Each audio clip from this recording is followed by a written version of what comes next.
This is CBN NewsWatch. Thanks for joining us for CBN NewsWatch. I'm Mark Martin. With 2 weeks until the election, the presidential campaigns are taking vastly different approaches. Vice President Joe Biden appears to be lying low, having surrogates speak publicly for him. President Trump, meanwhile, is crisscrossing the country. Heather Sells has more. The Biden campaign strategy so far has relied heavily on keeping the candidate behind the scenes and away from the media. As Axios pointed out last week, Biden has answered half as many questions from the press as Trump and went 3 months at one point with no questions from beat reporters. On Friday, he called out a CBS reporter for asking about his ties to his son's Ukraine connections. Mr. Biden, what is your response to the New York Post story about your son, sir? I know you'd ask it. I have no response. It's another smear campaign. Right up your alley. They're the questions you always ask. On Saturday, with no public schedule once again, CNN's Jake Tapper questioned Biden's surrogate, Senator Chris Coons. But why is he taking a day off with less than 3 weeks to go before the election? Jake, Joe Biden has campaigned tirelessly, but he has campaigned safely. On Sunday, the vice president did attend Mass in Delaware and campaigned in North Carolina. He has no public appearances Monday, and CBS reports he won't publicly campaign until later this week. He will not be seen again after today until Thursday night in Nashville at that next debate. So far, the campaign is neither confirming nor denying Biden's schedule. President Trump, meanwhile, is working daily public events. He barnstormed through Florida, Georgia, Michigan, Wisconsin, and Nevada this weekend. On Monday, he's in Arizona. If the polls are correct, he has good reason for doing so. The latest ABC News Washington Post poll has Biden up by 12 points, the same margin Hillary Clinton held at this point in 2016. There's also growing concern about political unrest. On Saturday in San Francisco, a protest against Twitter's censorship turned violent when counter-protesters began throwing bottles, cans, and eggs. 3 police officers were assaulted with pepper spray, leading police to stop the event. Heather Sells, CBN News.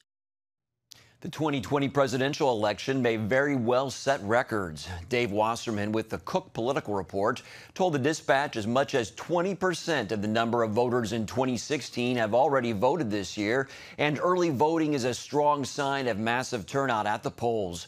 We're likely to see between 150 million and 160 million votes cast, which is way up from the 137 million in 2016. We are essentially looking at a record turnout among eligible voters since women earned the right to vote. Jenna Ellis, senior legal advisor with the Trump campaign, joins us now with more. Jenna, first of all, will the president continue his current strategy leading up to the election?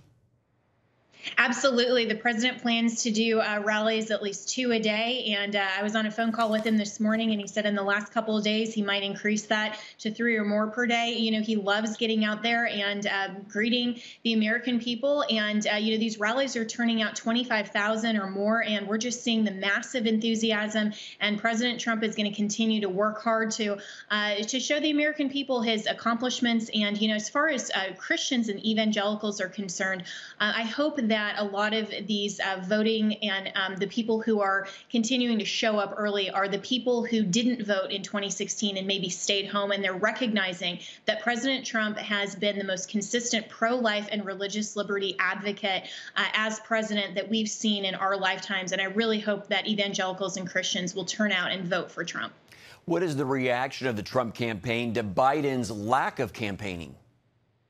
Well, you know, clearly Biden just doesn't have what it takes. And it's not just that he is, you know, Sleepy Joe and he wants to just stay in his basement. It's that he can't answer the questions that he has to answer in order to be transparent to the American people. The fact that he's not willing to answer a very simple question on whether he supports court packing, this idea to expand the number of seats on the bench just because a Republican president has made 3 nominations. It's absolutely ridiculous, and it shows that he doesn't want to be held accountable to the judicial branch, and he also doesn't want to be held accountable to the American people. So I think it's completely insincere. It shows that he thinks that he's an elitist that doesn't have to answer critical questions as an alleged presidential candidate. What can we expect from the debate on Thursday? Well, I think that President Trump is going to go in wanting to ask Joe Biden those very tough questions. And of course, we've learned, and this is no surprise, that the debate moderator has very deep Democrat ties. So it'll probably, again, be that 2-on-1 format that President Trump is accustomed to. But I think the American people understand very clearly who President Trump is, where he stands, all of his accomplishments. This is an opportunity to really pin down Joe Biden and say, listen, you have some questions to answer, not just on court packing, but all of this that's coming out with the Hunter Biden emails. That really shows a very, very concerning issue, that if this were President Trump and this was, one of his sons, the media would be all over this. But Joe Biden is able to skate by and not answer these questions that really show some very deep corruption while he was vice president in office, that the American people should definitely be very, very concerned with. And so I hope that the moderator will pin him down on some of those questions, but I definitely know that President Trump will. As Heather Sells just reported, there is violence related to growing political unrest heading into the election. What would be the president's message to all Americans regarding this, despite where we stand politically? Yeah, well, he's been the president of law and order, and understanding that, this is not how Americans reconcile our differences, our political differences, by, going out and committing violence. And so he has continued to tell the Democrat-led cities and states that he's ready, willing, and able to help provide the resources, including the National Guard, including, federal assets to come in and help with that. And so, it's really unfortunate. And I think that the American people are also seeing how important it is to vote all the way down ticket for conservatives who are going to maintain law and order and who understand that we have to protect and preserve liberty and justice for all in this country, well over and above just their own Democrat agenda. So President Trump continues to be the president of law and order. And again, I hope that every Christian will get out and vote for President Trump and vote all the way down ticket for conservatives who understand that we have to protect our system of government and the Constitution in this country. All right, Jenna Ellis, thank you for your time, Jenna. Thanks so much. In other news, the number of COVID-19 cases stands at more than 40 million around the world. The new milestone was passed early Monday, according to Johns Hopkins University. Some researchers believe the numbers could be higher due to variables in testing, many people having the virus without symptoms, and they also believe some governments have concealed the true number of cases. On the other hand, there are skeptics, including some groups of doctors, who believe the numbers could be lower because people who have died of other health problems and also had COVID-19 were counted among the virus deaths. CBN medical reporter Lori Johnson joins us now. Welcome, Lori. Thanks for having me, Mark. Yeah, thanks for the update on this story. What is the big takeaway from the increases in the cases? Well, the big increase, or rather the big takeaway, is how contagious this disease is, just highly, highly contagious. And so while we're seeing a very disturbing number of new cases, the good news is the death rate has plunged about 80% since its high in April. So what we're seeing is why are there's so many new cases, but yet so fewer deaths compared to the new cases. And it can be explained by two things. Number one, many to most of these new cases are young people. Think about kids who have gone back to college. So we know that the young people very rarely die from this and actually are very rarely even hospitalized. But what's concerning is that young people do have that capability of passing it along to people who are older and more vulnerable. And think, Mark, Thanksgiving is only about a month away. We're going to see a lot of these multi-generational families getting together indoors now that the weather is getting cooler. And so we're going into a season that can be very problematic as far as spreading to high-risk people. Another reason the death rate has decreased is because of the wonderful treatments we have. Look at what President Trump went through not too long ago. He had those 3 heavy-duty treatments, the polyclonal antibody, remdesivir, the antiviral, and dexamethasone, the steroid, and he got better so fast and was really a testament to the treatments. And he, remember, had a couple strikes against him. He's kind of older, he's 74, and was technically obese as well. Well, one of the drugs that he took is not available to the public yet. Any idea when that's going to happen, Lori? You're talking about the polyclonal antibody made by Regeneron, and he said it was like a miracle sent down from heaven, and this is such a fantastic one. Out of all 3 of them, a lot of people are saying this was the best one. Regeneron has applied to the FDA for emergency use authorization. So any day, the FDA could give the green light to have Regeneron available, that polyclonal antibody available to regular people. President Trump was given that on a special case. And Regeneron says that they have about 50,000 doses available right now, and they're set to ramp up to 300,000 doses within the next month or so. Where do we stand now with the vaccine? Well, it looks like Pfizer is in the lead. There are a lot of vaccine companies. There are about 6 of them that are in the very final stages of testing. And Pfizer has said probably by the 3rd week in November, they will be ready to apply for that emergency use authorization by the FDA. Of course, the other ones are very close on its heels. So it looks like, Mark, this is really interesting. There are probably going to be more than one vaccine available to the general public. As soon as that first vaccine is approved, it's going to be distributed to frontline healthcare workers and people who are at most risk, like people who live in nursing home and assisted living. And then as more vaccines and more doses become available, it will become available to the general public. But it's probably going to be spring before people like you and I are able to get the vaccine. So until then, we're still going to need to wear those masks and social distance. Well, quickly, you touched on this, but a little bit more. Is there encouraging news related to the survival rate? It is very encouraging because we've seen before, back in the very beginning of this pandemic, there really wasn't much that doctors could do for people who contracted COVID-19. Now we have these wonderful therapeutics that are really proving to be very effective, as we saw with President Trump. All right, Lori Johnson, our medical reporter. Thank you, Lori. We appreciate it. Pleasure. Coming up, remarks about kids and transgender decisions made by Democratic presidential hopeful Joe Biden meet with criticism that goes well beyond politics.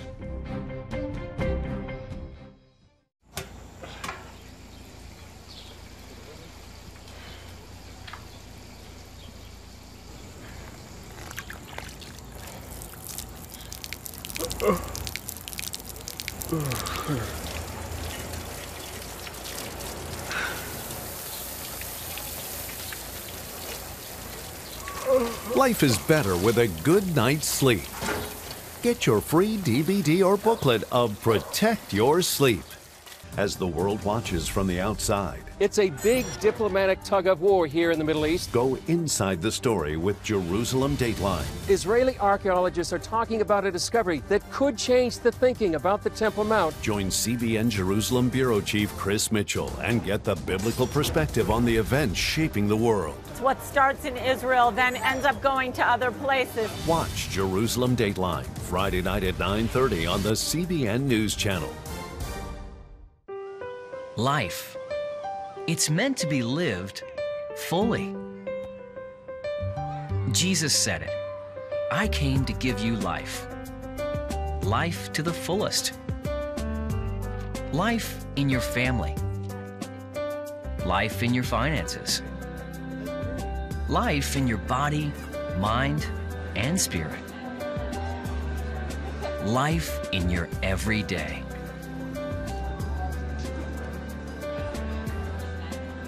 At CBN.com, we're taking what Jesus said seriously.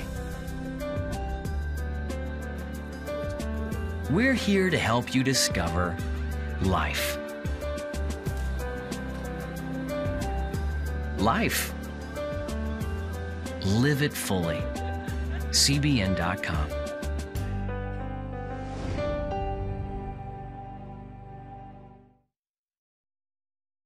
Welcome back. In the final weeks of the campaign, Vice President Joe Biden is doubling down on his support for the transgender movement. At a virtual LGBTQ summit, he promised to win full rights for the transgender community and advance LGBT rights around the globe. And at his town hall on Thursday, he told a mother who said her 8-year-old daughter was transgender that he supports children who want to change their gender. The idea that an 8-year-old child or a 10-year-old child decides, you know, I decided I want to be transgender. That's what I think I'd like to be. It'll make my life a lot easier. There should be zero. President Trump has not been speaking about transgender issues on the campaign trail, but his administration has taken some strategic action. That includes reversing an Obama mandate that allowed students that identify as transgender to use the opposite sex bathrooms in schools, and a military policy that limits transgender service members.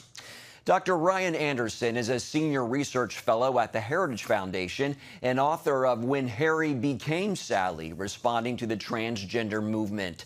Dr. Anderson, thank you for joining us. What is your response to the vice president saying that 8-year-olds should be able to change their gender with no discrimination? No adult should be doing anything to confuse a child about who they are with the body that they have. We are our bodies. And we shouldn't be suggesting to young people that they might be, quote, trapped in the wrong body, or that we should be blocking their puberty, or we should be giving them cross-sex hormones. That's what all of this is ultimately about. It's about children who don't feel comfortable in their own bodies, and then adults suggesting to them that their truth might be that they're actually the opposite sex, and that modern medicine could then transform their body to align it with the opposite sex. What we as adults should be doing is to be helping children feel comfortable in their own bodies, not creating confusion. If there's no discrimination, does that mean that children can then decide on medical interventions like puberty blockers and hormones? Well, of course, no one is in favor of discrimination, but what's happening here is that liberals are using that word discrimination to say that any disagreement about transgenderism is discrimination. So if you disagree with puberty-blocking drugs for children, if you disagree with cross-sex hormones for teenagers, they then accuse you of, quote, discrimination. We should just reject that framing of the question. What we have here is a disagreement. I think it's bad medicine to give a child puberty-blocking drugs to delay or to prevent their natural biological puberty. I think it's bad medicine to give a child the opposite sex hormones. Right? That's not discrimination. That's a disagreement about the nature and purpose of medicine, the nature and purpose of healing, wholeness, right? And so I think we need to have the conversation along those lines. What's actually going to bring healing, wholeness, happiness, fulfillment to children who are struggling with their gender identity, not hijack the language of the civil rights movement. Dr. Anderson, how does enabling 8-year-olds to make their own gender decisions affect parents' rights? Sure, I mean, these are intimately related, because let's say you are the parent of an 8-year-old with gender dysphoria, and the government now says your only option is to treat them as if they're the opposite sex. Your only option is to give them puberty-blocking drugs, cross-sex hormones. Obviously, this isn't just bad news for that child, but this is bad news for parental authority and for parental rights. Ultimately, what we want is for every child and every parent to be able to seek out assistance for that child to feel comfortable with his or her own body. Right? We don't want the government getting in the way here and preventing good medicine, good therapy, good counseling from taking place. Biden's comments on this, they don't seem to be getting much attention. Why do you think that is? Well, the media largely wants to give a pass to people who are in favor of transitioning children. I think most people in the media realize that this is something that the vast majority of Americans are not on board with. That whatever you may think about an adult transitioning, the vast majority of Americans think that children should be given the time and the space to continue growing and developing in their own bodies. And so while America might be divided on the question about adult transitioning and adult transgender questions, when it comes to kids, Americans understands that we really shouldn't do anything to interfere with their bodily development, or for that matter, to interfere with their psychological development. Give them the social environment, the school environment, the family environment in which they can feel comfortable with their own bodies. Don't transform the body. Don't corrupt the environment. All right, Dr. Ryan Anderson with the Heritage Foundation. Thanks for your time, sir. Thank you. And we'll be right back. On October 1st, 1961, history was made when a tiny station began transmitting the first signals of the Christian Broadcasting Network. CBN, the Christian Broadcasting Network. And now, a new era has begun with the all-new CBN News Channel. Just moments ago, the Iron Dome intercepted an incoming rocket right on the Gaza border. Administering in this area, spiritual warfare is definitely involved. A 24/7 news network, bringing you the news you want from a source you can trust. In Kenya, 40% of the medical services are actually provided by these Christian hospitals. Let's talk about the economy. Believers here are joining together to win people to Jesus Christ. All your favorite shows now in one place. Go to CBNNewsChannel.com to find out how to get the CBN News Channel on your TV all day, every day. CBN News.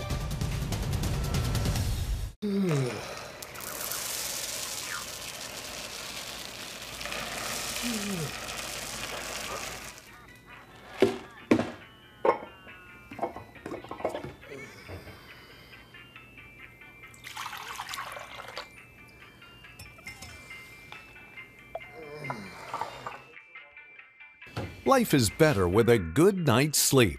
Get your free DVD or booklet of Protect Your Sleep today. Life. It's meant to be lived fully. Jesus said it. I came to give you life. Life to the fullest. Life in your family. Life in your finances. Life in your body, mind, and spirit. Life in your everyday. At CBN.com, we're taking what Jesus said seriously. We're here to help you discover life. Life. Live it fully. CBN.com. Controversial news out of the Netherlands, where the government has agreed on plans to make euthanasia legal for terminally ill children under the age of 12. The country's health minister said a government-commissioned investigation by medical experts had found that terminally ill minors were suffering unbearably. The plan will allow parents and doctors to choose palliative sedation or renounce medical treatment for children 1 to 12 years old. But even with these options, the child could take days or even weeks to die. The health minister predicts the move will affect between 5 and 10 children per year. For more on this topic, we're joined now by FaithWire's Trey Goins-Phillips. Trey, give us a little more details about this new law and what exactly is going to change.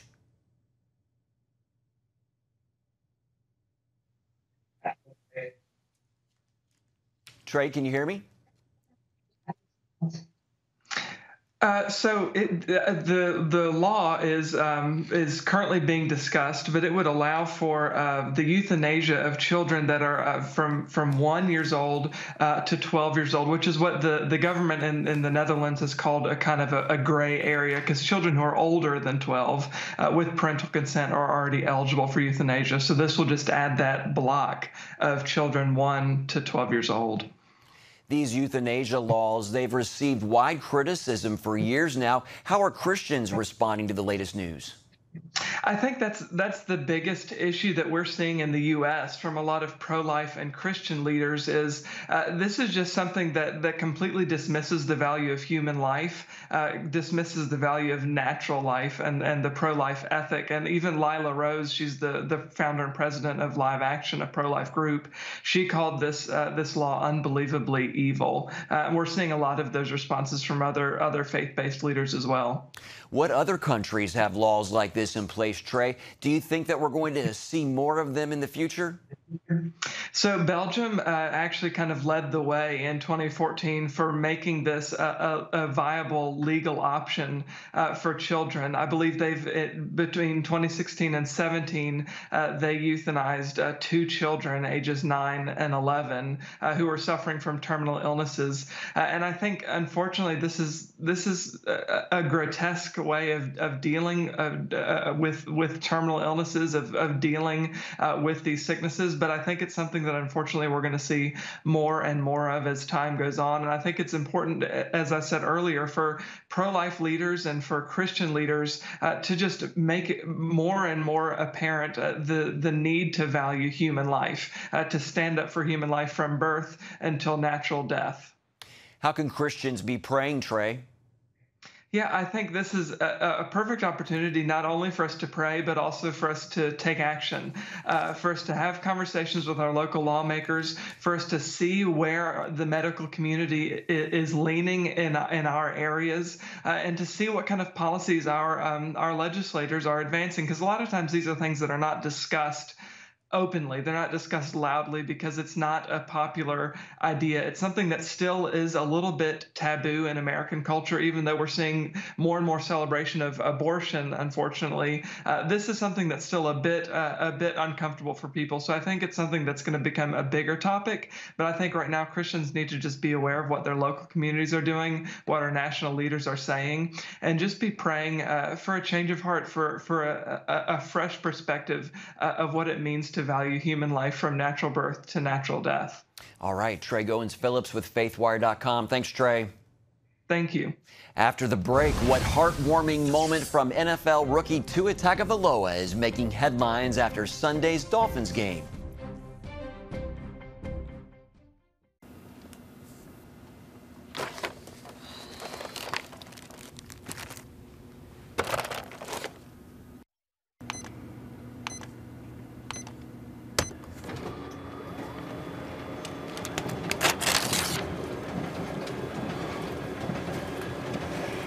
Life is better with a good night's sleep. Get your free DVD or booklet of Protect Your Sleep today. I'm Ephraim Graham, and this is Studio 5. Cruise with me as I discover the good things happening in the world of music, sports, television, and movies. The fact that Ryan Coogler was going to be directing the film, I knew that something special was going to happen. We'll chat with artists at the forefront of entertainment and explore the connection between popular culture and faith. I asked my pastor, I said, well, does that mean I'm supposed to be a preacher? He says, well, no, you already have a pulpit. Watch Studio 5 Wednesday night at 9:30. Remember for a moment what it was like to be a child. You believed every story you were told. You saw a world full of endless possibilities. What stories will the world's orphaned and at-risk children believe? We believe the Bible tells the only story truly worth believing. We believe that every child should have the opportunity to dream, the chance to take challenges and turn them into possibilities, the chance to stand on the promises of God, to recognize their place in the greatest story ever told. They have their whole lives ahead of them. Theirs is a world of endless possibilities. They are looking for a story to believe. We will tell them that story. Will you join us?